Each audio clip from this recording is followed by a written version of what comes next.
కుర్రోళ్ళు చూసారా ఇది ఎలా ఉందో? తింటే మాత్రం నోరు ఊడిపోతుందా?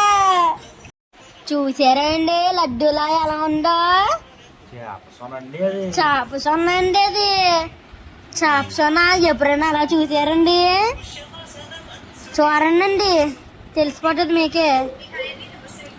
ఇలా మూగుళ్ళు వేసుకొని కారం కొత్తిమీర మసాలా పసుపు ఉప్పు అన్నీ వేసేసుకొని కలుపుకొని తింటే ఉంటుంది మరి.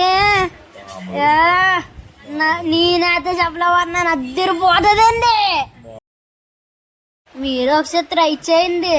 చాట్ ఈజీగా అందరికి వచ్చాడుదండి. లైక్ చేయండి, సబ్స్క్రైబ్ చేయండి. అందరూ మా ఫాలోవర్స్ బాగా కొట్టండి. బాయ్. సబ్స్క్రైబ్.